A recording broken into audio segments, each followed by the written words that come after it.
I've not heard much about this straw poll at CPAC where Ron Paul took the lead in that. It's like the news is ignoring it. Do you have any comments on that? I'll let you comment on that. I'll be happy to. Did you say Huckabee wins out or Huckabee wimps out? Wimps out. Okay, that's what I just wanted to clarify that because I wasn't clear. All right, Charles, thank you. Yeah, Huckabee did wimp out. Ron Paul winning the straw poll, I don't find that significant because we have something to compare it with. We have a very recent Republican primary election in which Ron Paul got, 4% of the vote? Ron Paul consistently up to that election did very good in straw polls. The Ron Paul supporters are very good at collecting wherever they need to affect the outcome of various straw polls. But when it comes to the overall poll, the bigger poll, the actual election, there is no match whatsoever leading up to the Republican primary election between the straw polls that were taken then and the Republican primary. So you had straw poll. Ron Paul was winning straw poll after straw poll before the Republican primary. He got about 5% of the vote in the Republican primary. Now he's won another straw poll. That, that just tells me that these straw polls are about as scientific and about as accurate as internet polls are. They just shouldn't be taken seriously, and candidates who take them seriously are only fooling themselves. Nashville Morning News, Super Talk 99.7 WTN at 7:48. Let's get a Skywatch traffic update from Commander Chuck. Nashville Morning News, Super Talk 99.7 WTN. Here's Jeff. You're on Super Talk 99.7. Good morning. Good morning. I had a comment about CPAC. Yeah.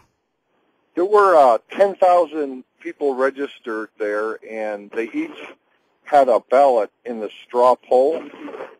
No, they didn't. They had to go stand in line to vote, and the report that I heard, and this may be wrong, but they weren't each given a ballot. They had to go stand in line to vote, and a lot of them didn't do it. About 2,500 people voted. Right, yeah. And 31% of them voted for Ron Paul, and right. When the results were announced, the crowd booed. Right. So they're booing themselves. Well, they're booing the 31% who voted for him. So 69% were booing the 31%, I guess. Well, they could have voted for their guy. They could have. Had the That's boo. right. That's right. They could have. Yeah. Just wanted to point that out. It sounded like, they were booing themselves is the way I took it. Yeah. Okay. Yeah. Thank you. The reason I don't even know why they take these straw polls. They are absolutely meaningless. They almost never come out the way that the eventual election comes out.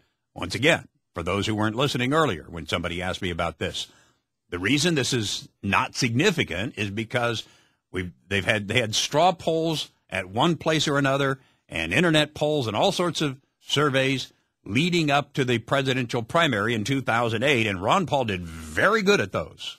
His supporters are very good at stuffing those ballot boxes, and then when it came time for the real election, he got 5% of the vote. So obviously the straw polls and the unofficial polling does not have anything to do with what the majority of the people think about the candidates. So, I mean, it's a exercise and who knows what.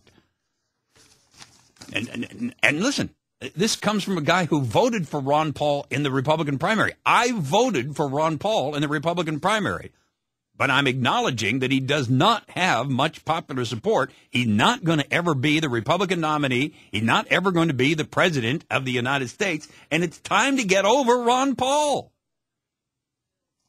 8:49, Nashville Morning News, Super Talk 99.7 WTN. Let's take a break, then we'll come back with some stories from the shallow end of the gene pool after this Skywatch traffic update with Commander Chuck.